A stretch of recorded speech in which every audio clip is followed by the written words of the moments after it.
everybody. It's the Cryptid Huntress. I'm Jessica Jones. Boy, do we have a really interesting show today. This is going to be a really gigantic rabbit hole today. And we're going to be talking about something that is kind of sensitive. It's a sensitive subject. It does involve the unalivings, I guess you could say, of an entire space shuttle crew. And if you're like me, if you're somewhere in maybe 40s or below or above, I guess, you're 40, and I'm talking about in years of age. Okay, you're going to remember when this happened. We're going to be talking about the shuttle, the Challenger Space Shuttle explosion from back in 1986 today. And some people say that those astronauts did not die. They're actually alive today.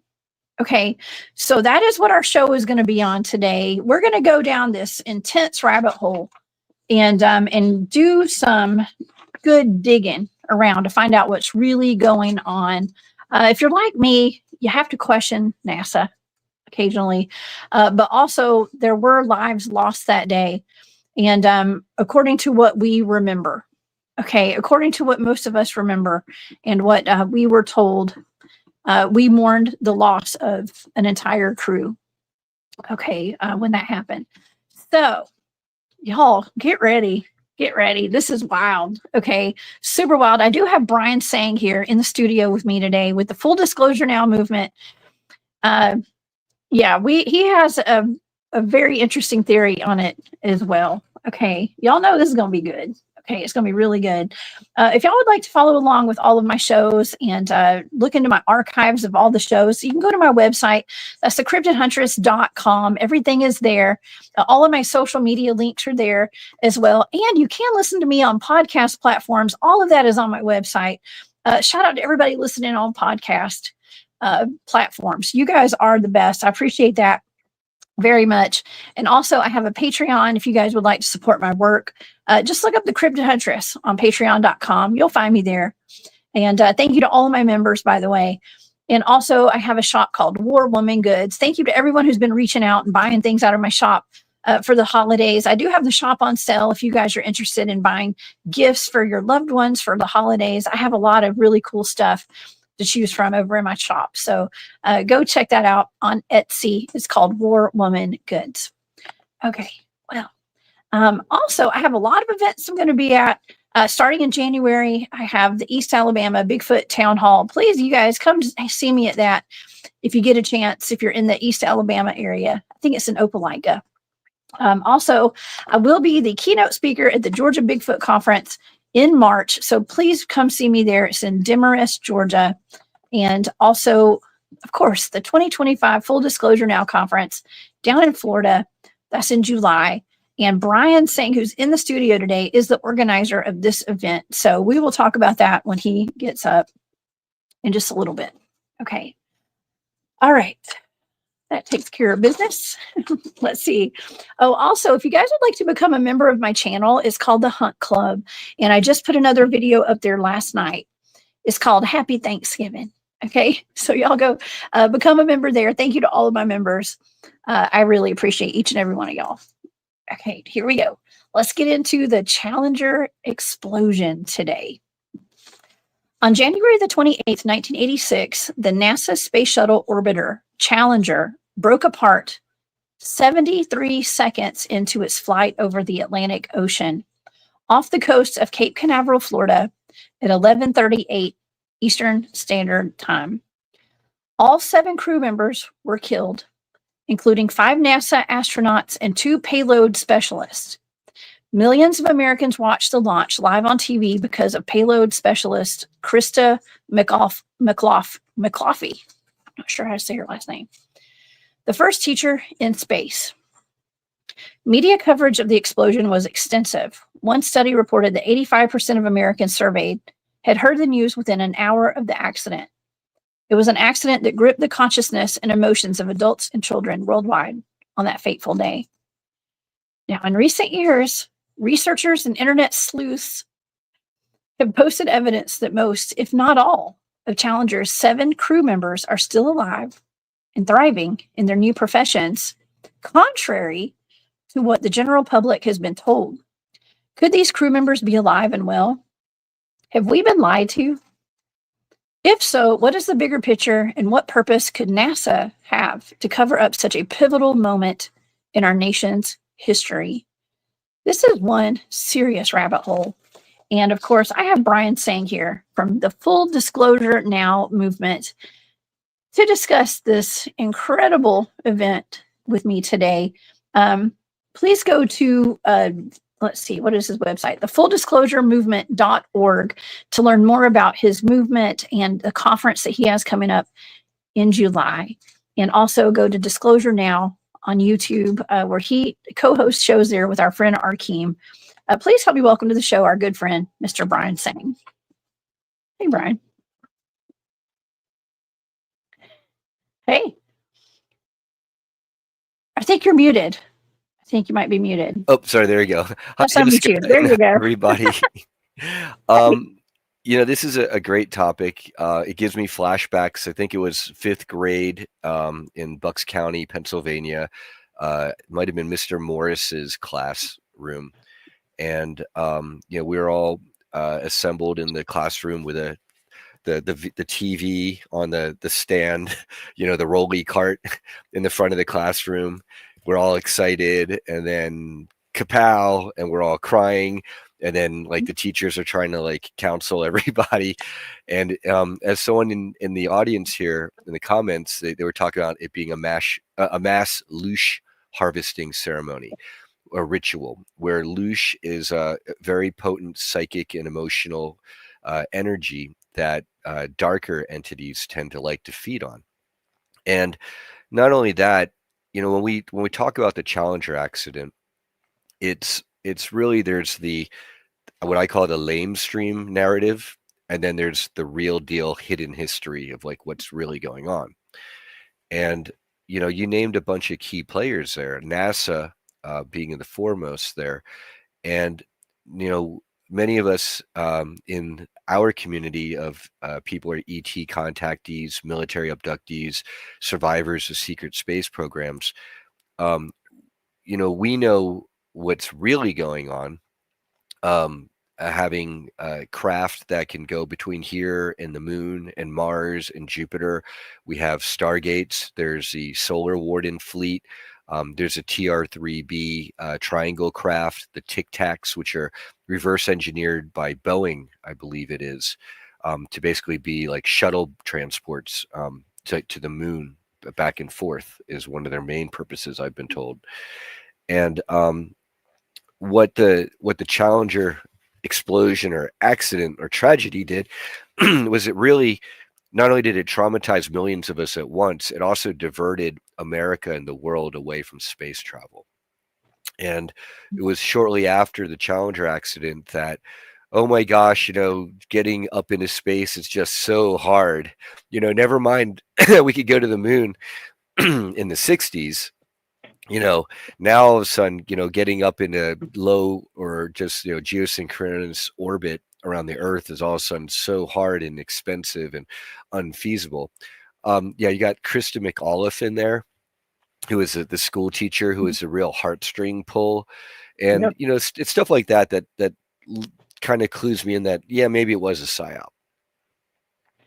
Yeah. I have to wonder too a little bit. And if you'll notice this picture, there's a lot of diverse backgrounds, and I almost feel weird bringing this up, but it's like they had every different race, basically not every single race there is, but they had a very diverse crew. So it pulled on, if this were to be some sort of a psyop of some sort, it would cover every different race category and stuff too. And I know I hate to say that. I don't like being someone who brings that kind of stuff up, okay, but it is kind of true. And all the children were watching this. I remember where I was, and because that school teacher was there, it was almost like a requirement that we all had to kind of watch this happen. I mean, that is sick. If this was something that was conjured up, to deceive the public in some way, which I'm not saying it was, but if it was, it's pretty sick. Okay. Because we as children, that was a pivotal moment in my childhood. I remember actually, Mhm. I'm not sure why, I remember being home when that happened. And I know it was a school day. I was a little kid. I was in elementary school. And I remember sitting there watching it in the living room with my mom and my little sister and my little brother too. My little brother was there. He was like 3 maybe. And I remembered exploding and it just being horrible, like horrible, because that was one of the first times I'd actually seen people die, and I'll never forget that. Yeah, it was. I mean, yeah, that crew looks like the United Colors of Benetton. Age Yeah, progressed a bit, it and does. then yeah, having millions of school children basically going hysterical at the same time. I mean, just thinking about it, that's a perfect leash harvesting situation for those running these secret programs, and the loser farians, as I like to call them. Very similar to like how they like to do the Super Bowl, halftime shows and leash harvest off of that. And the energy, it's very, you're right, it's evil. Trying to mass traumatize a population with a focus on children is that's actually par for the course for the way the Luciferians operate. And Mhm. and then they get to make they get to milk this tragedy for decades and have all these movies and documentaries to deconstruct the Challenger accident and what really happened. And they get to bring in Dr. Richard Feynman and kind of play up the whole egghead thing. And the man was a genius from what I can tell. But um, yeah, you're getting into the photos now. So we've got the photos of the crew, and here they are young. And then you and I were laughing last night as we were talking about doing this show about the PolitiFacts and the fact checks and how the Snopes. PolitiFact and Yeah. Snopes and how PolitiFact released something on, it was like the 33rd anniversary you were pointing Yes. out. And so there's that Freemasonic number. And, this is one of the ways that they like to put the clues in, for how they're messing with us. And it's also kind of a signal to all their friends. Here's Buzz Aldrin, who he probably understood or knew the reality of the ET contact with humanity. And he was the one who went to Antarctica in recent years. And then he tweeted, or he put on X, evil, pure evil, evil, evil, beware, something like that. And then he took down that tweet. Oh, well, that actually kind of fell in line with what we talked about with the satanic AI Hmm. and Lucifer's palace down in Antarctica, allegedly. And we talked about that. That was a fantastic show. If anybody, y'all missed that, y'all need to go back and watch that. The satanic AI show that we did with Arkeem as well. Apparently, so you've got the bad Germans with their new Schwabenland base down there. Then there's supposedly a lot of ET bases and arcs and artifacts down there because Antarctica wasn't always covered in ice. The Earth has shifted geographically several times over the hundreds or millions of years, but hundreds of thousands of years, I guess, going back to Atlantis and Lemuria. And there's also supposedly cloning centers down there. And so this is where a lot of people are pointing out all these politicians and celebrities like John Kerry going down to Antarctica and maybe coming back different or with a black eye or, with funny tweets like Buzz Aldrin. Yeah, cryptic messages and stuff, trying to, it's just, to me, it's like that movie, They Live. You put on the glasses, you can't unsee it. You can't unsee it. And it's just like one thing after another. And I'm looking at like potential psyops on top of potential psyops on top of other ones. And it's just like, where are we going right now? Like, where are we at? How Well, long have we been so entrenched in all of this deception? If it's deception, and it's hard to tell because they mix in real life events with some things that are not. And well so, let's use another event that runs very similar to this. Arkeem Ra and I, on our Disclosure Now podcast, he basically shared with us recall of during the Montauk Project, he was sent to commit some of the Son of Sam atrocity murders by Colonel Michael Aquino. And the reason why, so on the surface, okay, to the surface normie lamestream, there's a lot of this mass trauma and satanic panic element to the Son of Sam murders. And to the other side, they always can capitalize off of the panic and the loosh harvesting. But there was a deeper reason for that.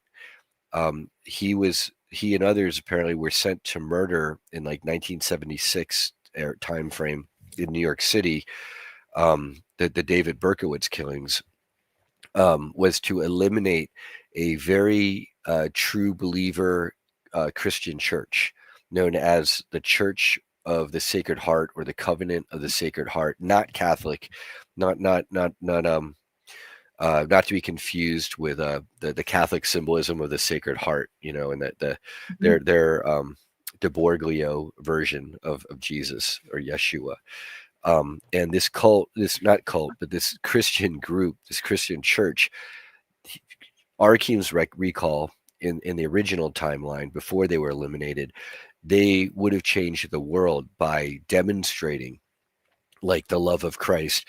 Instead of being all preachy about it, they were literally doing things that were inspiring the world to take action, to feed, people who are starving and to house people, to go to war zones and stuff. And apparently they ended up altering their timeline for the better. And so the Son and Sam murders, on the one hand, traumatized the population, but also removed this great organization to alter our timeline for the worse. And so what I suspect is that the Challenger accident was probably used for a similar purpose. Yeah. Well, you mentioned timelines. And this is just time comes up in almost every single bit of research that I do on all of this strange, like paranormal happenings, cryptid stuff. Even this, we get these Mandela effects, and some people remember things one way and other people remember it another way. And it gets a little confusing. I can explain the Mandela effects. And shout out to Mike, Long Island Bigfoot, brother. Happy Turkey Mike. Day coming up. Yeah, thank you for that super sticker, Mike. Thank you. I will get some chicken fingers and tater logs just for you. Okay. So the Mandela effects, what we're seeing timelines being merged together because of things like the Montauk Project. Mm-hmm. Yeah, it was, and Scott's pointing out, like, yeah, people were bawling. It was definitely like, kind of like probably the JFK assassination. If you were there or witnessing it on TV, it's ingrained in your mind indelibly. Yep. Right. And what was it? So the Mandela effects is it's basically timelines that were once separate and they're being consolidated. And so people are having their own individual memories of what they recall from the timelines that they were in, and then reconciling it with a new timeline. And apparently, what a big part of it was that it might have been, there's a timeline where in 2016 or it was 2012 that Hillary Clinton won. Yeah. And I know in the 2016 timelines where she wins, we have nuclear war and World War III. And I understand that in the 2012 timelines where she wins, it's similar. And we get like nuclear war or zombie apocalypse.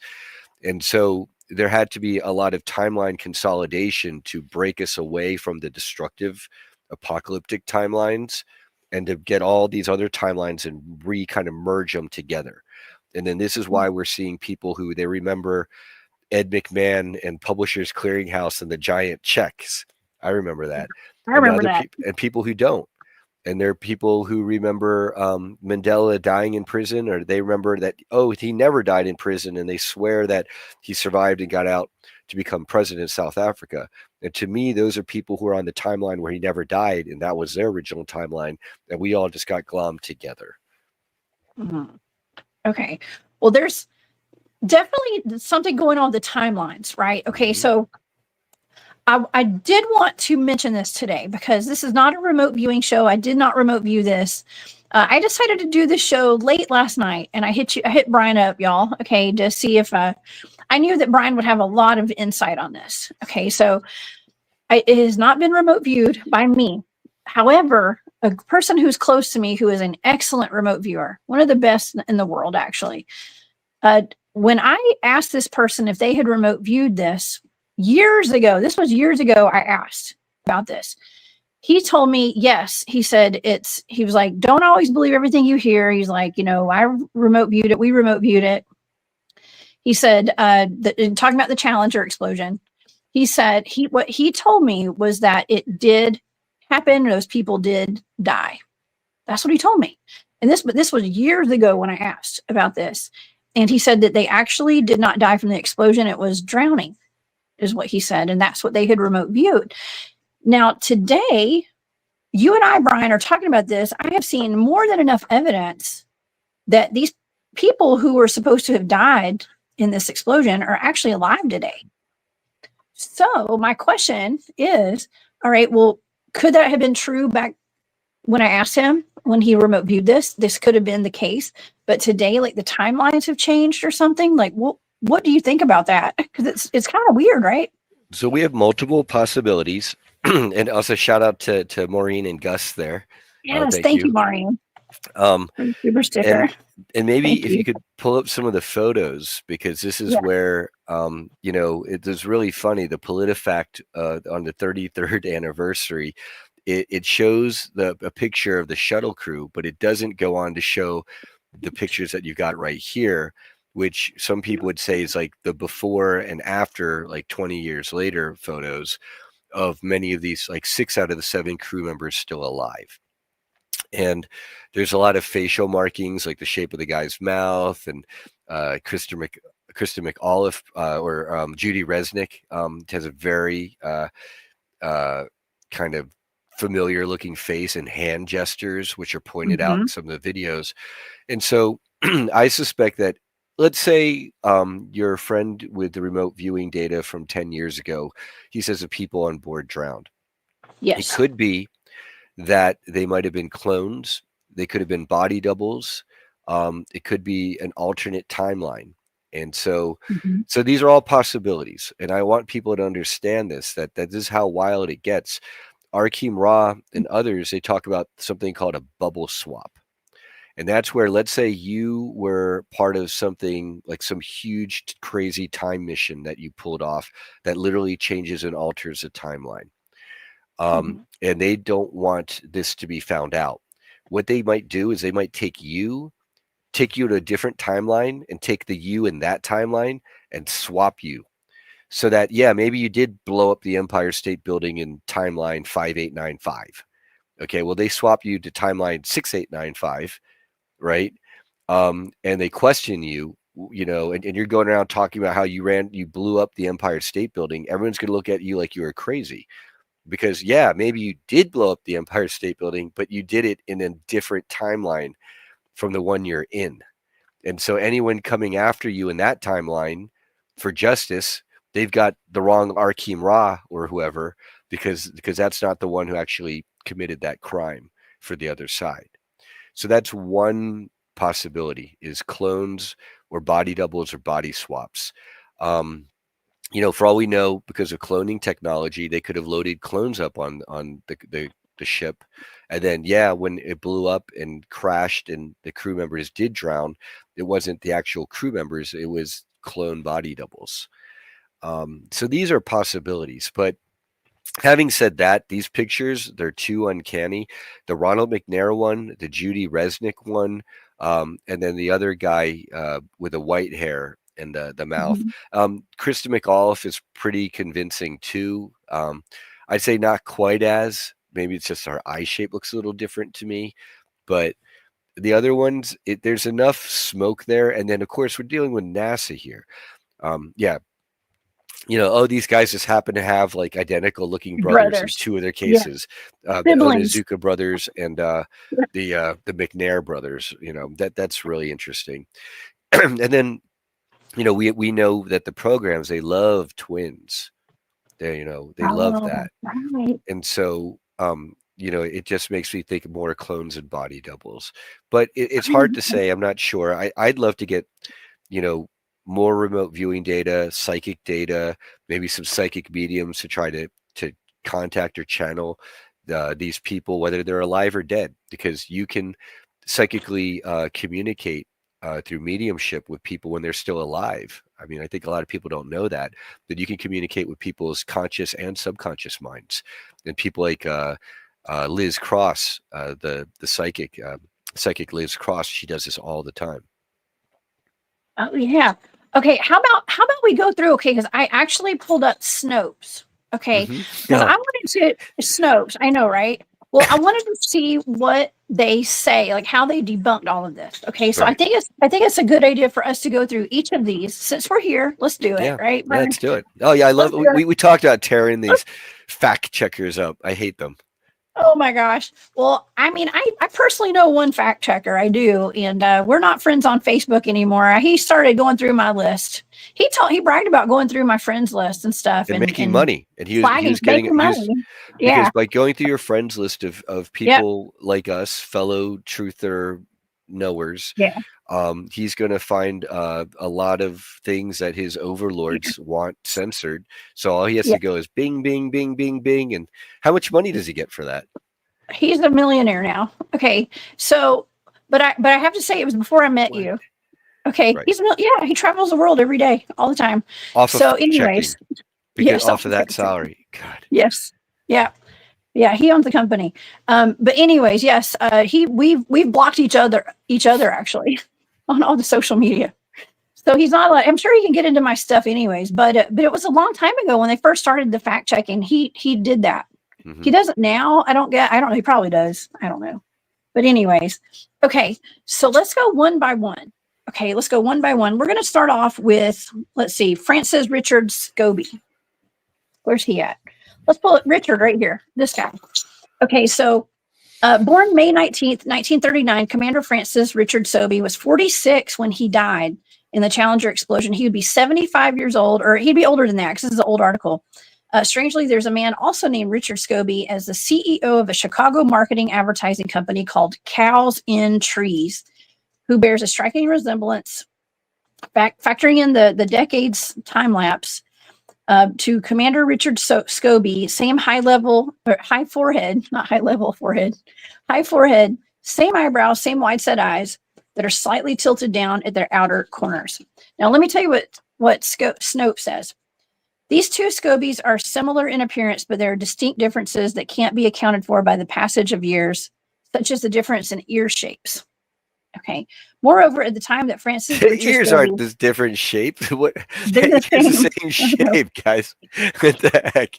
I don't know. Well, they look hilarious. The same to me. Same to me. Okay. But it says that at the time that Francis, the former Air Force pilot, was training with NASA as an astronaut and serving as an instructor pilot for the shuttle's 747 carrier aircraft, the Richard Scobie, the current CEO of Cows and Trees, was serving as CEO and president of the Marketing Edge Incorporated in Chicago. The same man couldn't have been holding down two such separate jobs in two widely separated geographic locations at the same time. So I'm going to say that's weak sauce, guys. You know, the CIA, the alphabet agencies, they stick people in different places all the time.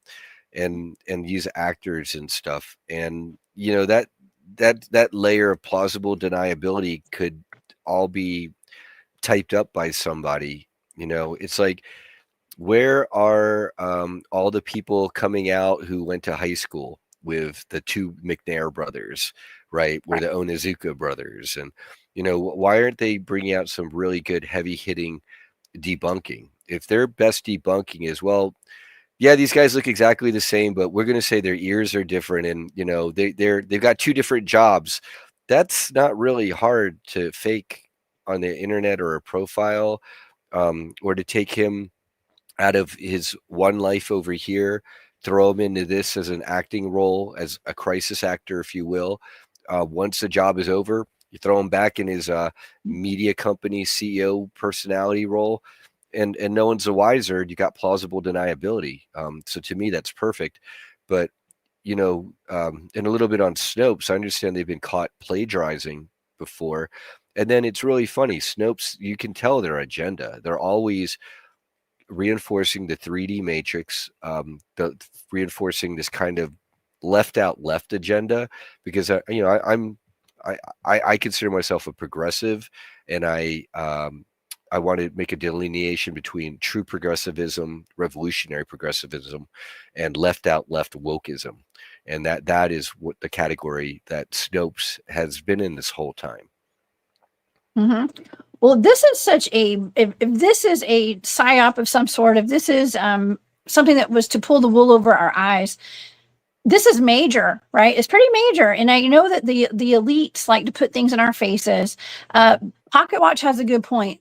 It could have been plastic, cosmetic surgery done too, because if this is such a, something that's such on a grand scale, of course people would want, you'd think they'd want to change their appearance a little bit, you'd think.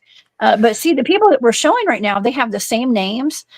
Some of them are kind of in the same fields. It's a lot of them lazy. are professors. It's so lazy. It's mind-boggling. The only thing I can say is the Illuminati, derp state, Luciferians are so arrogant and prideful on the one hand, and then at the end of the day, they are incompetent because they're always pushing the shit work, pardon my French, onto their lower level henchmen, and no organization will thrive like that. You can't. The best you can do is recruit new talent until you burn them out and burn them in the fire. Yeah. Okay. Let's go to the next one, shall we? Okay, let's go to, let's see, Ronald McNair. All right, let's check out this fella right here. Okay, and I'm not trying to make light of this, because if these people actually did pass away, like we were taught, we were told, we watched, it's not a laughing matter. I get that, but entertainment purposes only. We are, but we have to look into this stuff. And you know what? And before, I was actually really hesitant to ever cover this because it's so touchy. Okay, people get really, especially people who are not free thinkers, they get really upset if you question the narrative. Okay, and we know, like, I know, and it's like, how dare you? Okay, like, how dare you? I'm gonna call the manager. That's why I've got my Karen Squatch. You got your Karen Squatch for the Cryptid Huntress. Thank you, Brian. Of course, Pink isn't normally. Pink is, I love being a Patreon member. Pink isn't normally my color, but I'm wearing it in honor of my daughter as well. It's why I kept it on so long. I'm just going to keep it on. So thank you. Thank you, Brian. Thank you, Brian. That's so sweet. I appreciate your support too with my Patreon. It means the world to me. Okay, yeah. How dare you? How dare you question the narrative, right? And so this is not being disrespectful by any means. Brian and I are not here to be disrespectful. We're here to question the narrative, okay? And there's a lot. Somebody's got a lot of explaining to do, okay? In my opinion, has a lot of explaining to do. They do. All right, let's get on to Ronald McNair here. Okay, born October 21st of 1950, Challenger's mission specialist Ronald McNair, the second African-American astronaut with a PhD in physics, would be over 60 years old today if he had not perished in the space shuttle explosion. If he were still alive today, he would look just like this picture of his brother, Carl. Okay. Yes. Okay. So here's what Snopes says. Yes, the late Ronald McNair looked a lot like his brother Carl, as many siblings do, but they're still easy to tell apart, as Carl has an obvious gap in his front teeth that Ronald didn't. And this proves what exactly? It might be a curiosity if there were no record of the existence of Carl McNair until the Challenger explosion, but that isn't the case. Are we supposed to believe that Ronald secretly took over his brother's identity after the Challenger accident and somehow engineered the disappearance of the real Carl? Of course, the real point of the comparison is that the creators of this conspiracy theory couldn't find a similarly named doppelganger for Ronald McNair other than his own brother. So they're saying that this is 100% his brother. Now, I haven't done digging into his family tree, so I don't know. It could be 100% could be a brother. They look exactly alike except for a gap in their teeth. Yeah. That's a Snopes debunk.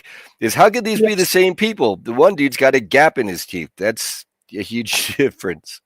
Yeah.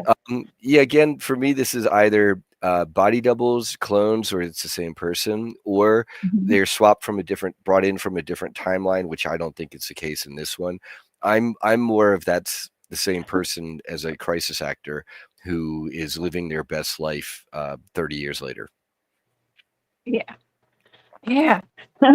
Brundor said, "Bro, look sharp with those lamb chops." Yeah, he did. He looks good with those. Okay.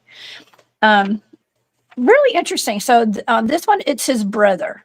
Okay, and it could be his brother. I don't know, but uh, they say that these other people, it's their siblings as well. So, I mean, I have a sister, and we do look a lot alike. We do. Now, if something were to happen to me, and people started putting her picture up there, you'd know there was a difference. We're not twins. Okay, Right. we're not twins, but we do look a lot alike. Even though she has dyed her hair kind of blonde now. But Okay, so she as looks a much little as different. Ron and Carl there, as much as Yeah. those two, Uh, they look a lot no, alike. no. If you look like, if I mean, see those two, I'd say they're identical twins. Okay, but this guy, oh, they're brothers, but they're not identical. Just the gap in the teeth is a big giveaway.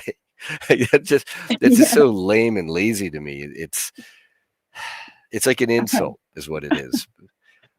Okay. Well, let's go to the next. Okay. So here we have Ellison Onizuka. Onizuka here. Okay. And let me take that down. He's got Okay. the same Ellison facial Claude. expression. He's got the same crow's feet around his eyes. He's got the same ear shape. He's got the same. He didn't even change his haircut. Like at least the other guy, Ron, or Carl, they shaved the dude's head and gave him a gap in his teeth. This guy, they didn't bother. They changed his shirt. Yeah. So yeah. Scott says maybe the gap is a Photoshop too. Yeah, yeah, Or I exactly. mean, Thank you, Scott. or even if this is some sort of a planned event like this, they could have put in those, what they call them when little girls do beauty pageants, are called flippers. That they put like the fake teeth in their mouth too. Oh, I mean, it could also be that. a false front. Yeah. Yes. Okay. So another Challenger mission specialist, Ellison Onizuka, the first Japanese American astronaut, also had a look-alike brother named Claude. What do you know? Yes, born. Two astronauts on board. Oh no, there's a third though. But no, that's a doppelganger. So don't worry about that, folks. Right. Yes, it says born on June 24th, 1946 in Hawaii. Ellison would be over 70 years old today had he not died in the Challenger explosion. If Ellison were still alive, he would look just like this picture of his younger brother, Claude. Same eyebrows, same eyes, same crow's feet wrinkles, same nose, even the same hair parting. This is Snopes. This is what Snopes is saying. They're saying No, this without laughing. no. Well, this is what Snopes said. Okay, so that was what what Snopes is debunking. Right. Okay. So Snopes says, again, the shocking revelation that someone looked a lot like his brother.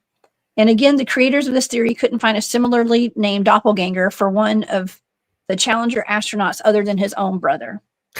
They have the same teeth, like someone pointed out in our chat here, like the exact same teeth. The way it like, if you go back and that teeth is really that's generally a good giveaway. Yes, Scott says same dent in his forehead too. So, yeah, there's a lot here. Okay, a lot. He's one of the most convincing. Where I would say, yeah, that's a crisis actor who's the same person. Mm-hmm. Now they were saying that when it comes to, let's see, what's his name? Gregory Jarvis. Okay, is Gregory Jarvis on here? Let's see if I've got a picture of him. Gregory Jarvis. They said that he wasn't included because nobody could find any pictures of him. There were no pictures that they could find in the future of him. So they thought, well, maybe he has passed away. Maybe he did pass away because nobody could locate a picture of who they think he is today. Which one was he in the original lineup? Let's look him up. Photos. Let's see. Oh, he's not in that picture. Let's look in the originals. Yeah, because he's a seventh one where they don't have. He would have been the guy in the back, center. Yes. Okay. Got you. Got it. He's probably still around too, I bet. And if there are any psychics or remote viewers out there, please, take a scan. This is a public incident, a matter of record that should be looked into for the truth. So at that point, you're not doing any energetic violations as far as I understand it. And, please put it into the chat or the comments for the show later. And it also pumps up the algorithms because we're all being so heavily censored and we want to see Jessica's show hit the 1 million mark someday. Thank you. Thank you. Yeah, y'all shared these out. This is super interesting, though, and it is for entertainment purposes only. And I know I saw Maureen had put that in the chat, so thank you guys for reminding me. This is for entertainment purposes only. We're just looking into this stuff. We're not saying this is real. This is for Or we haha. Yeah, we're just looking into it. Yeah. Okay, so let's go to the next one. Let's go to the teacher. I believe this was the teacher here. Okay, so born on September 2nd, 1948, Sharon Christa McAuliffe was a social studies teacher at Concord High School in New Hampshire. When she was selected from more than 11,000 applicants to participate in the NASA Teacher in Space project. If Challenger had not exploded, she would have been the first teacher in space. If she had not died in the Challenger disaster, she would have been she'd been around 70 years old today. Well, there's a Sharon A. McAuliffe, an adjunct professor at Syracuse University College of Law, who kind of looks like an older astronaut of McAuliffe. Factoring in the 30-year time lapse, look at how the cowlicks in her hair sweeping from the center of their hairline to the left side of her forehead. Okay, so it was kind of about the cowlick on this one. Now, I do think that could be the same person. Personally. Yeah, Just absolutely. looking at that. Look at the smile. It's the mouth for me, the eyes, the forehead. It almost she almost looks like an invert. That's what Jackie was saying. Okay, I know. Look, I was kind of thinking that too, if that's what you mean. Yeah, the shape of the jaw. Yeah. The face is actually more masculine. Younger, she kind of had a boyish look, but yeah, she does have like that Caitlyn Jenner look now. Yeah. Older. Okay. I wasn't going to say it. Well, because also the throat. Look at the throat. Mm-hmm. That person almost has like a male, almost like an Adam's apple that looked like it got shaved down or something. Okay, so what Snopes says. Let's go into what Snopes says. These two women don't really look that much alike. And while Christa, her ear shape's different. No, sorry. Yeah, so it says while Christa, she went by her middle name rather than Sharon. The school teacher was obtaining degrees in education from Framingham State College in Massachusetts and Ball State University, Maryland, teaching social studies at Concord High School, New Hampshire, and training with NASA. Sharon, the lawyer, was attending Syracuse University and working for an accounting firm in Syracuse. So they were in two separate areas. They couldn't have been doing that at the same time. Is what this says. But I mean, so if you go by, let's just say you go by LinkedIn, right? That stuff can be altered and changed and made up. The alphabet agencies do it all the time, and then the opposite. So they'll create fake profiles, fake backgrounds. They can sheep dip people and erase them from all the records. So they do that all the time. That's just standard spycraft, and it's cheap. It doesn't even cost anything. So yeah, Snopes is just they're the same people who they're debunks of 9/11, for example. They never talk about World Trade Center 7. Okay, right. and that it kind of to people who are observing closely, it tells us everything we need to know. Mm-hmm. Yeah. Now, do you have the Judy Resnick ones? Because do you have any of the video of Judy Resnick, the before and after, where she's moving her hands, and now she's a law professor and she's moving her hands, and she looks exactly the same, talking the same hand gestures. But hey, everybody, Snopes and PolitiFact says they're different. So, guess you got to go with what the fact checkers say, right? Yes. Well, you don't have to. But it does. What I like to do is go look at places like Snopes and the fact checks to see what they're saying, because sometimes there's like a desperate vibe there. In my opinion. It's so desperate. Yeah. It is so desperate. It's comically desperate. Yeah, and what I'm learning is a lot of times, it's and what was it? Wasn't there like a lawsuit or something where some of the like Facebook or the fact checkers had to go and admit that it's not actual facts, it's their opinions. It's opinion. Yes, Okay. and someone's asking about sheep dipping. Sheep dipping it's just a term apparently in spycraft where they erase all traces of you, like your from your childhood to where you are now, so that they can put you in the programs and nobody on normal Earth knows who you are. That's the term is called sheep dipping. I don't know why. I guess it's, but it's a livestock analogy applied to intelligence assets. Oh, I saw somebody had put that in the comments. I didn't know what that was. Okay. Yeah. Thank you for explaining that. It's when they blank slate your identity. Oh, okay. Well, speaking of that, also in the Snopes article that I found, they were talking about Social Security information on these people. And so there's something called Social Security Death Index. And I didn't pull up all the charts. I didn't have time this morning. But it's called, they say that if you go to Snopes, you'll find it there. Y'all welcome to go check it out for yourselves. It says that there are no records in the Social Security Death Index or the SSDI of any of the 7 Challenger astronauts. There's no Social Security Death Index. As far as Social Security is concerned, Francis Richard Scobie, Michael Smith, Ronald McNair, Ellison Onizuka, Judith Resnick, Greg Jarvis, and Sharon Christa McAuliffe are still alive. So it's all 7. Yeah. So yeah, and what's really interesting is I think people, if that's the same database, or Social Security, like, or dead or whatever, that might be where certain celebrities who apparently have body doubles running around, but people say they really got rounded up and taken out, may appear in there, in that list. And then here are these 7 astronauts not appearing. Oh, you think that's Tupac? Oh, no, God, So. Reverend Bob Joyce. I like Reverend Bob Joyce, but I don't think he's Elvis. I don't know. I'm just, you know what? It's just interesting to put it out there because it is kind of, it's in the news, or not in the mainstream news, but people talk about it, and there are a lot of our beloved, gangster rappers and stuff. They're not actually dead. Maybe, I don't know. If anything, for Bob Joyce, I'd say he might have been an impersonator and a darn good one, and then here he is today.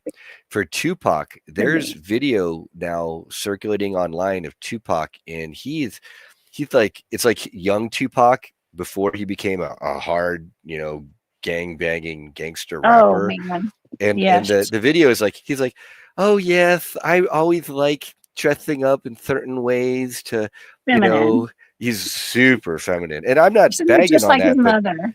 Right. Yeah. Well, Asada Shakur, she was a badass revolutionary, so I don't know how effeminate she was, but that Tupac video, he was an actor, and he was a psyop, and he was part of the Illuminati's desire to basically take the young African male who is a good model for an alpha male, and then first corrupt it by turning it into being very misogynistic, and bitches and hoes and killing the N-word, and West Side. So West Side, and very West Side, very East Side, ghetto East and Coast. gangster.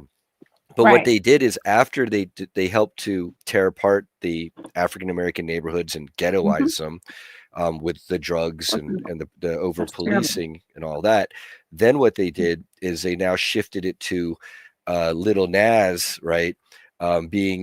Was once that Tupac alpha male. Now he's twerking on Satan. Yeah. Yes. What did my son call it? My son said it the other day. He said zesty. That's the new word. Zesty. No offense, y'all. We're just putting it out there. That's just, that was the word on the street. You're not lying about this stuff. And it is what, like, when you put the glasses on from They Live, you can't unsee all this. Okay. You just can't. There's no going back. We're full steam ahead right now. I'm 100% not saying this is all true. This is just us discussing this and questioning the narrative.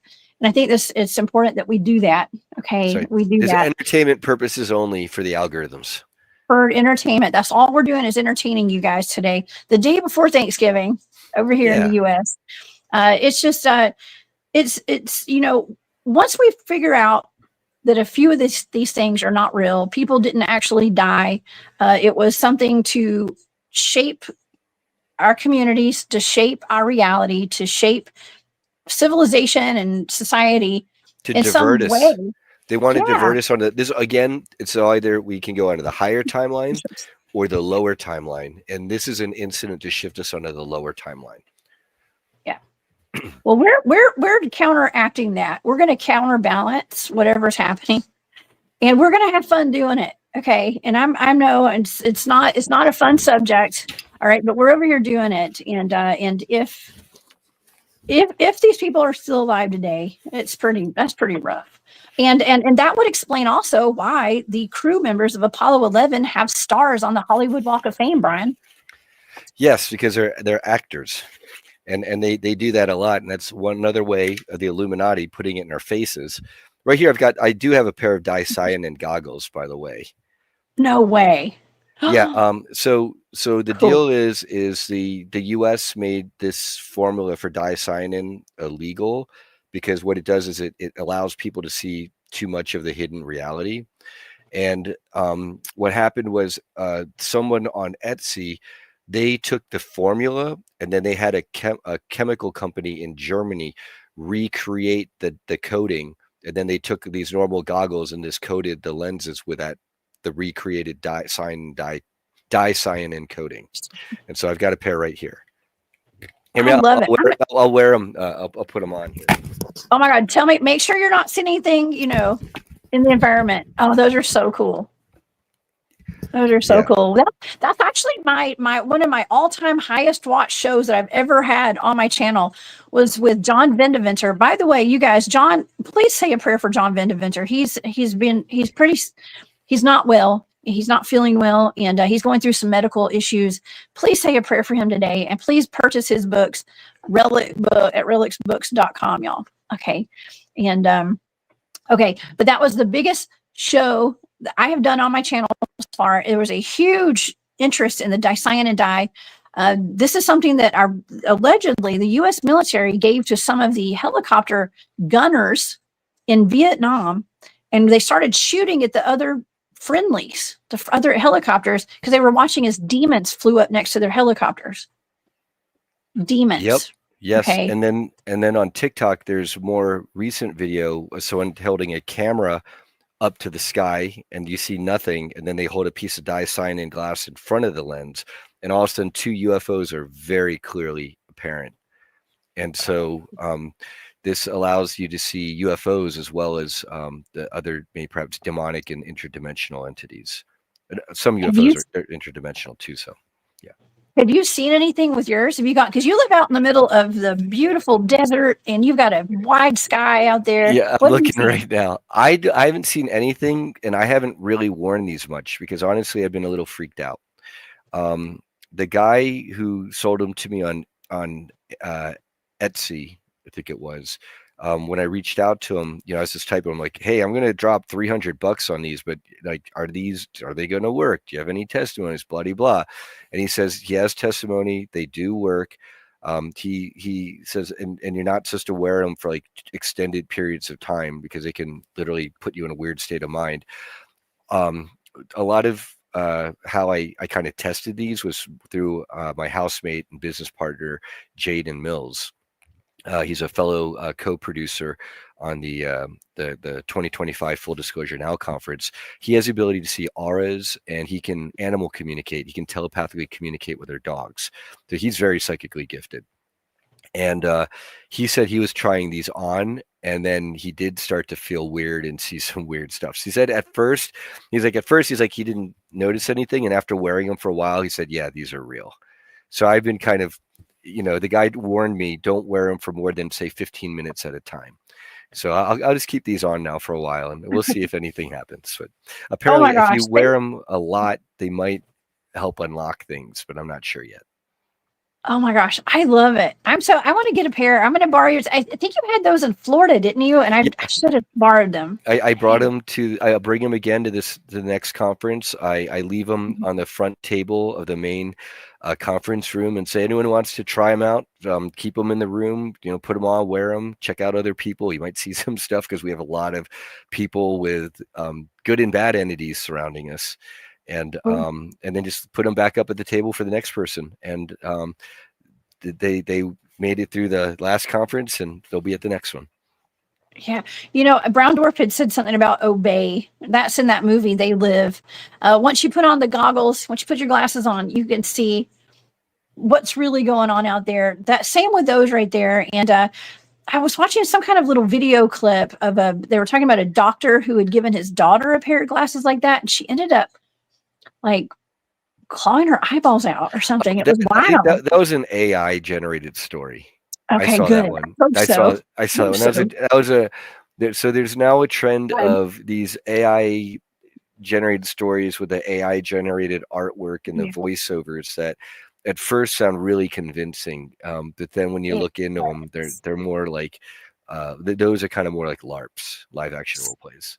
Stupid AI. I tell you what, Stupid it's really AI. hard as a researcher to have to contend with AI now, and Yep. with all these stories, and and that's why I like to do boots on the ground research myself, where I'm out in the field doing whatever, because you can't trust everything you read today, And for sure. that's us. Like, we're in the know. We're Mhm. insiders. We literally have people in these programs, or we ourselves might have been in these programs, Mhm. and we're making heads and tails of it. Imagine if you're Yeah. don't have access to the wealth of information that we do, and you're trying to put it together. It's rough. This is why we've got shows like this. Yeah.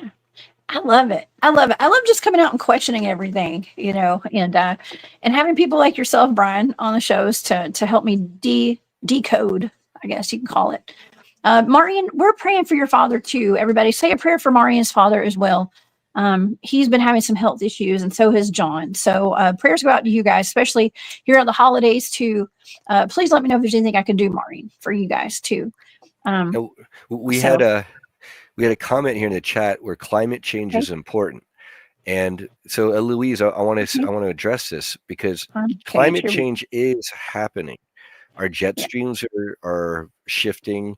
The magnetic poles for sure are shifting. There's been a lot of indication that we've had Earth wobble, and and then the solar cycles. Of course, we're hitting a solar maximum in 2024 here, and we've been seeing all the solar flares as part of that.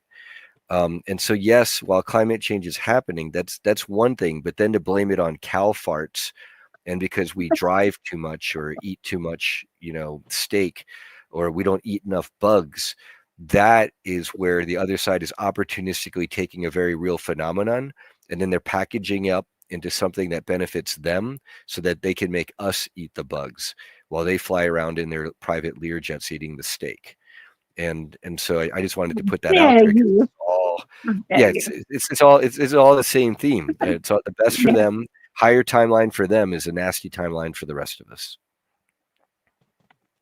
Yes, unfortunately, that's just the way the cookie's been crumbling lately. And yes, I love our taking care of our environment and in the weather and doing my part what I can. But I also know there's also a bigger picture to it, and it's all about control.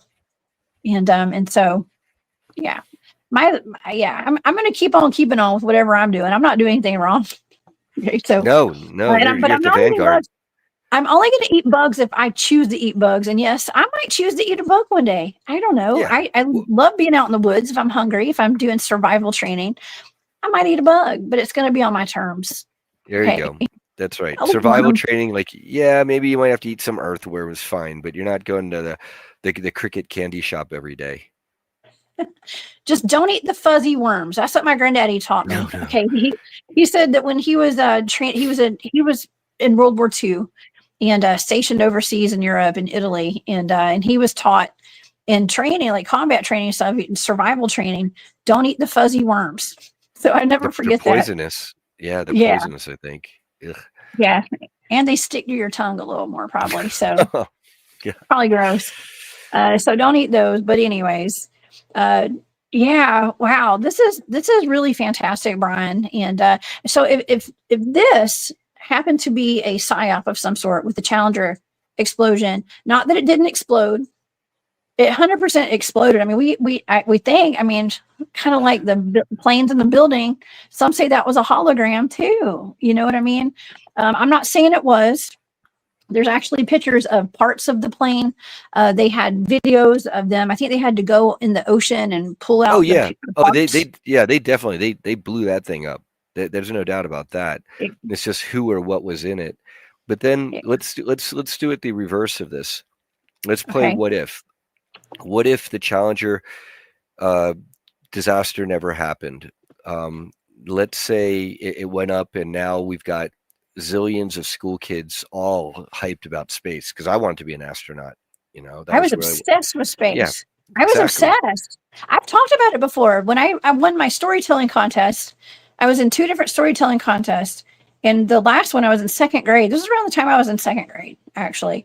I had been given these Encyclopedia Britannicas, and it was all about outer space, black Hmm. holes, UFOs, and all that stuff. And I was obsessed with Yeah, it. it's like the whole series of like the Time Mhm. Life books, kind of. Yeah, yeah, Yeah, that's what I wanted. I was into it. exactly. And so imagine all of us wanting to go into space, and they've got these secret space programs like Solar Warden or Radiant Guardian over our head, or Mhm. Lunar Operations Center on the moon, which for the longest time apparently was in the shape of a swastika because it was run by the bad Germans. Oh my And God. none of that, all of that could potentially be exposed if we're going into space regularly and we're capturing. Imagine if in the 80s and 90s all the way up until now, people were releasing videos and photos in the mainstream media, at the developing internet, of all of decades of sightings. And it's only recently that we're getting to that stage. Imagine if we were doing that since the 80s and the secret space programs got exposed. That could potentially put us on a very different trajectory. And that's what the other side doesn't want, because they want us on the negative timeline. They cannot afford to have humanity know the reality of ETs and space travel and what our capabilities really are. I mean, right now we've got all this talk about, oh, Elon's going to take us to Mars and this and that. We're already on Mars. We've had arc uh, aeronautical repositioning technology that Andrew Basiago and others have talked about for decades now, to go back and forth to Mars. And so humanity is already on Mars. Maybe we're not there as a mainstream civilization, but militarily we certainly are there. And and all of this is like the biggest leash harvesting dog and pony show to divert us away from space travel. That's my analysis at the end of the day of this, of the tragic, the at this point I'll call it from now on the Challenger psyop. Wow. I mean, we have to look at it in those terms because this is a big cover up. We've been talking about this for a long time. I mean, all of these remote viewing targets I've been given by Arkeem, even Barry Littleton, all these that are in regard to space travel, other dwarf planets where there's actually life. Like I'm thinking that I'm remote viewing life on Earth in the future, but Hmm. it turns out to be Trappist one. Ah, okay, Okay. that's one of the planets that's probably taken over by your secret space program. Hmm. Yeah, there was slavery there too. I was picking up on slavery. Yes, because what Arakim and others testified to is the secret space programs go to these planets and they enslave and kill off the native inhabitants so that we can take over the planet. It's basically Avatar, it's disclosure, which blows my mind, because the whole where they're in the clone bodies and they're like transferring their consciousness. I could never buy that when I first saw the Avatar movie that would come out. And then now, after all the research and talking to everyone in the programs and the cloning, I'm realizing, okay, fine, it was disclosure. It's more real than I was willing to admit at the time. Hmm. Robin says that mining on other planets is already being discussed in the mainstream. Yes, because if there are minerals and metals and gemstones that you can't get here on Earth, and you can get them on bulk on other planets, especially things like element 115 that Bob Lazar was talking about, which has anti-gravitic properties, Mhm. then that's zillions of dollars. Yeah, so NASA, because NASA with the sex magic, they have a past linking to JPL and John Parsons and L. Ron Hubbard, who went on to found Scientology. And Jet Propulsion Labs, one of the nicknames for them apparently is Jack Parsons Labs. And he was doing satanic rituals such as the Babylon working. And what Edward Hughes, who's a soul fragment alter of Archeem's from a positive Earth timeline, says is that um, doing rituals like that, the Babylon working, literally has screwed up this timeline and literally has made this timeline darker. And so it's good that we know about this, the sex magic, the dark magic, so that we can call it out and reverse it and alchemize it to help put us onto the positive timeline. That is Aleister Crowley type of magic with a K. And, he was in communication with a demon, right? It looked just like a gray alien, actually. Like people put the comparison drawing and the pictures beside each other. Yeah. Yeah, it looked like a gray with a kind of a more triangular looking head with more human eyes in his sketch. And he named that being Lamb. And so I associate that with a negative gray being with demonic ties. Because even though they're ETs and they're physical beings in many cases, spiritually they can be in league with negative demonic energies, just like positive ETs, the benevolents, are often in league with the angelic, God source affiliated types. Could be. And let's see. Is that Gerald? Gerald says that he's eaten freeze-dried crickets ants with chocolate and without. Pretty good. They taste like nuts, right? Yeah. They're nutty.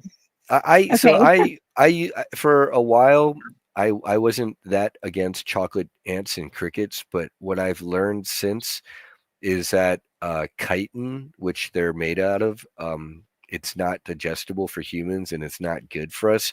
And then worse yet, there might be certain if not bacteria, certain components that are unhealthy for humans to eat. Yeah. So I don't recommend it, but I only play a doctor on YouTube. Yeah, just don't eat the fuzzy worms. Just remember that. Okay? No fuzzy worms either. The woolly worms. Yeah, I just would not be a fan of like the legs and the heads. Like I don't know. I don't like thinking about it. You can't think about it when you eat it. That's the thing. It's all in your head, Brian. It's all in your head. Speaking of heads, there you go. This is what we were talking about with Aleister Crowley's the entity that he was communicating with. Lamb was his name, and this was it looked very similar to a gray alien. Basically, that was actually a sketch from an alien abduction case. It looks to me like a Lamb looks more like a humanoid ET. A humanoid gray hybrid, whereas the one on the right looks more of a straight gray. Yes, for sure. Okay, and so I mean, it goes deep. Okay, like the Aleister Crowley magic, it goes deep within NASA, within our military. Even, I mean, the influence is. It's a little crazy, right? It's a little odd. I mean, even with our friend Buzz right here. I'm not saying he's our friend, but let's talk about. Let's talk. I don't know if it was in Buzz's case because I forget if he was part of the Apollo 15 crew, but many of us researchers now know that Apollo mission arrived at the moon and they were literally turned away by probably Draco reptilian warcraft. And the press conference of these astronauts when they're that's the one where they've all got like the down faces, like someone died. It's like, wow, you guys went to the moon and you come here and you've got these crestfallen faces. What's up? And so they've been on the shenanigans the whole time, not able to say anything. And then what compounds it is you get the flat earther people who've fallen for the Michael Aquino 1972 flat earth psyop coming out. And they're coming out against NASA as they should, but they're coming out against NASA saying that NASA's hiding the fact that the Earth is flat, which it's not. It's round. It's roundish. It's an oblate pear, as Freemason. What's his face? Andrew Pike. No, he's the black guy on TV. He's like, well, actually, and he's like he's a how you got the science guy. People in the community help me out, and so he Andrew gets to Tyson deGrasse? Neil deGrasse Tyson. I believe he's a Freemason plant, and so while he gets to make fun of the flat earthers and appears a very scientific person, then he also gets to make fun of all the secret space program people. Oh, okay, that would make sense. This is the Apollo 15 crew right here. These three gentlemen right there. Apollo 15. I don't know a whole lot about Apollo 15. I'm just familiar with Apollo 11. That was a touchy subject when I accidentally remote viewed that one. Is Got in a that the little one where trouble they for had that. the craft that they were turned back? It might have been 11. I get them mixed up But between no, 11 and 11 15. was one with Buzz Aldrin. That was Okay, 11. so is that where they were Yeah, in, maybe where they were in space and then they saw a craft in space and then they were told to yeah. shut up about it? And then 15 was where they Mhm. went to the moon, saw hostile craft and were told to shut up about it. Yeah. Yeah. I don't know. It's a touchy subject. I mean, I ruffled some feathers with that Apollo 11 stuff that I was going to do a show on. I did my show, but I knew better. I was not supposed to remote view that, talk about it. So, Right, because they have people who don't. They have like remote mhm. view bodyguards, especially in the deep Yeah. underground bases. I hear, and in terms of getting heaps of craft in our skies right now, Carrie Ann. So according to the Farsight Institute and Elizabeth April and others online, the positive galactics are making it a point to be shown and be more and more visible, and to in open defiance of the negative ETs and the negative secret space programs, because they want humanity to awaken to the ET reality. And they're starting to announce that by like 2027 or 2028, they're going to openly appear in our skies, en masse, much more. But I think they're going to be doing it much sooner. They already are. And what the Farsight Institute says is, if you take a camera and you can shoot at 120 frames per second, or higher, that's ideal. And then you can also put like infrared filters or get thermal cameras, and those are supposed to help pick them up. And they're putting this online to demonstrate now. And the positive ETs say the more humans who do this to bring to our fellow humanity the reality of ETs here and now in our skies and on our ground and in our oceans, the better. Mhm. Boss Monster says, "Hey, Curie, the UK is spotting them now over our bases as we speak." So they have to. The military is essentially being forced to admit this, because at the point where they're having fleets of orbs and craft flying over their bases for a week or two straight, and there's nothing they can do about it, that kind of basically forces us to admit that that this is a reality. And of course, yeah, they'll have one or two news stories, but they're not making a big deal of it in the media. Yeah, well, a lot of us are on to it, man. We're kind of, we keep our eyes to the skies. We've got people like you, Brian, who have cyan and dye goggles. You're gonna let us know. Yeah, You're gonna let us know if you see anything. I haven't seen anything yet, but I'll keep an eye out. I'm looking. Oh my gosh. Well, keep your eyes to the sky, Brian, and please keep us posted on if you find anything. If you do, you holler at me, okay? Absolutely. Oh gosh. Man, well, this has been a just wonderful show today. I know it's a very, I want to say a touchy subject for some people, I guess, of course, because there were people who did pass away as far as we know. Okay, from what Supposedly, we watched, allegedly. allegedly. Yes, allegedly. Okay, and that's what we lived through. We mourned the loss of this entire crew back when I personally was in elementary school. I was at home that day when this happened. I do remember watching it on our television in the living room as it exploded, and it really did change the trajectory of how a lot of us saw space Yeah. and space travel. And so, RIP to all of those members there. As we know from that timeline that we were on back then, they all passed away that day. Okay, and but of course today we are questioning things that we are being shown that suggest they may not be dead. Okay, and so that if you guys are just tuning into the show right now, go back and watch from the beginning. This is just a wonderful show. We really dive deep into who these people are and who potentially they are today if they did survive and they are alive. Okay. And the bigger picture is, right, Brian, that we need to question everything and question what is NASA really doing? Okay. What's going on? Yeah, they're basically covering up for all the massive budget spends to the secret space program, and then they're giving us a deputy dog version. And this really, the more we look into it, the more it reeks of just like the Son of Sam stuff, where they do this huge false flag psyop, they terrorize the population, and in the meantime, they've got a real agenda that puts us onto a negative timeline. Mm-hmm. Well, it definitely brought our vibrations down. And as far as We were being in balling. school, we were all Oh. children.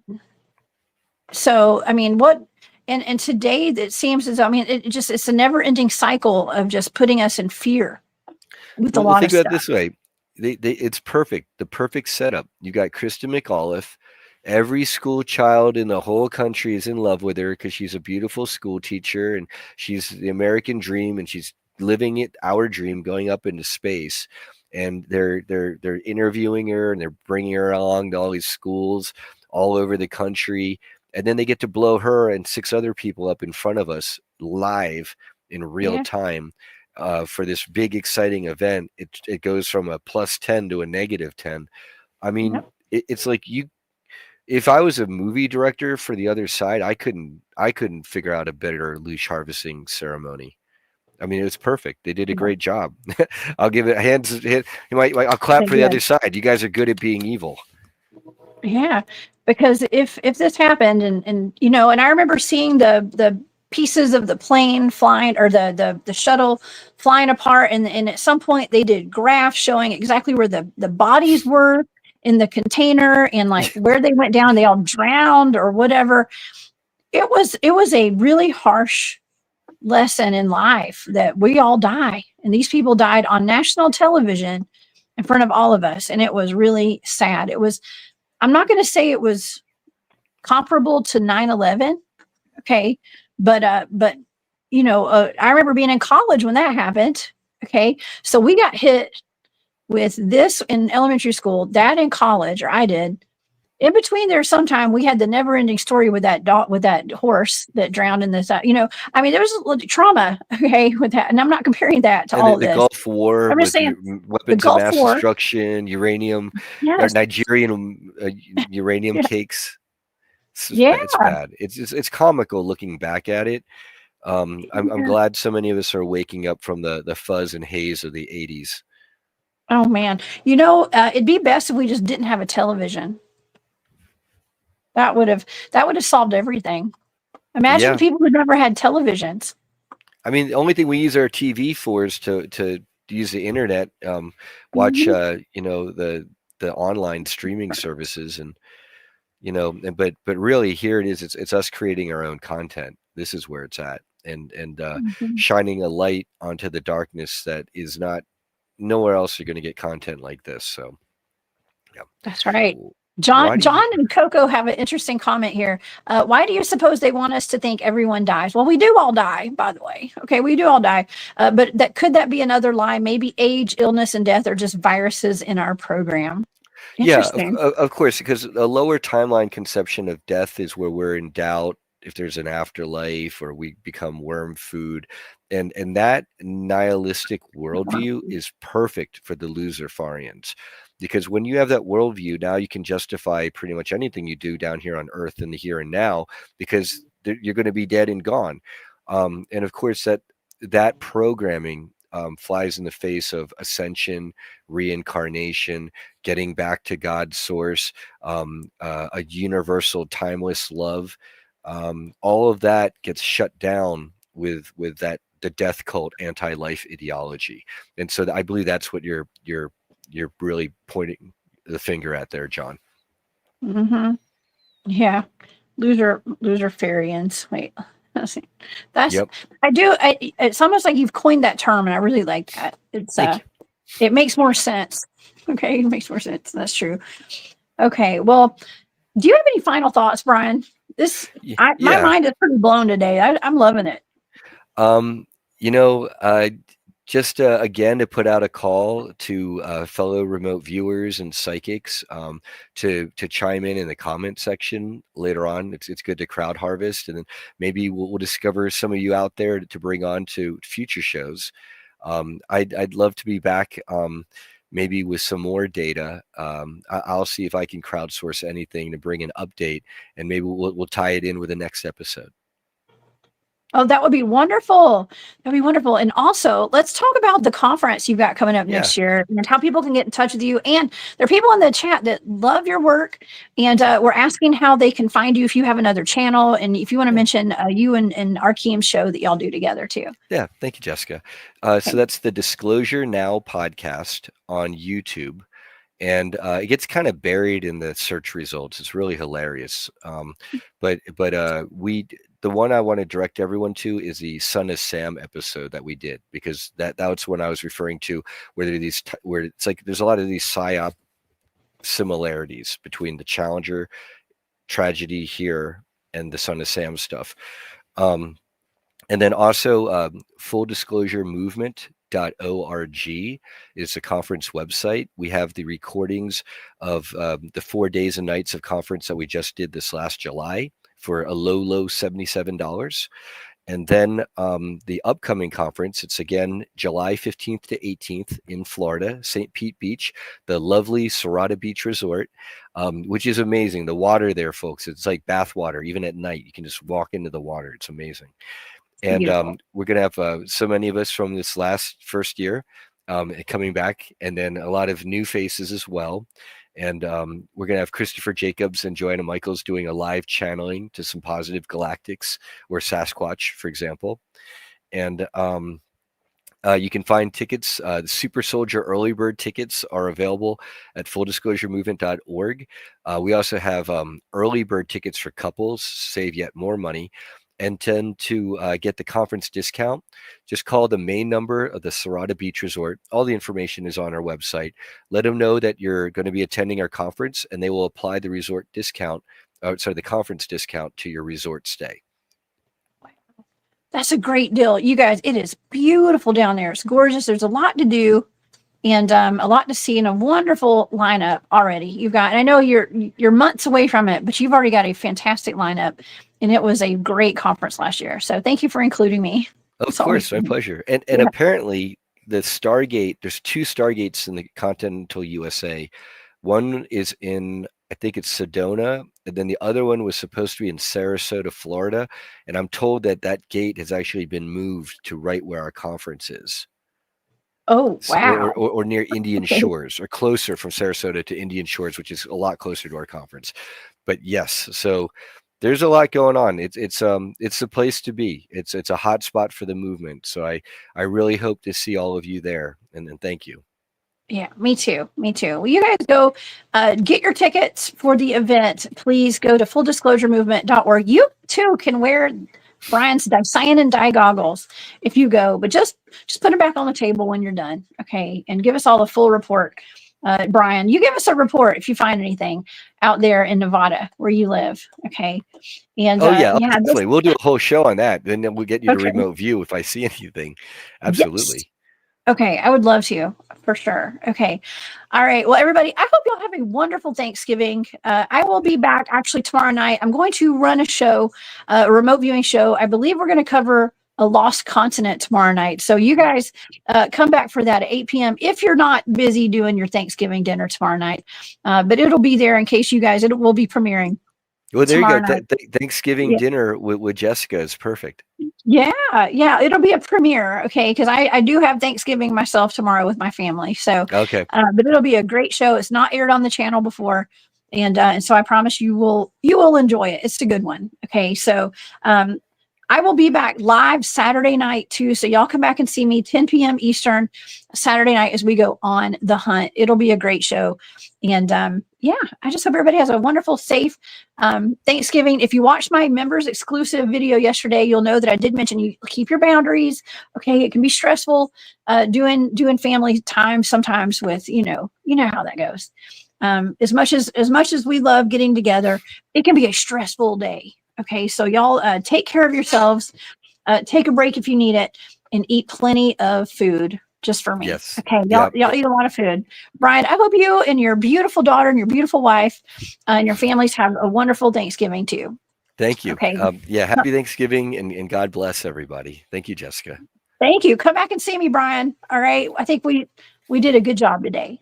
All right, everybody. I will see you guys later. Y'all please stay safe out there. Happy Thanksgiving. Bye.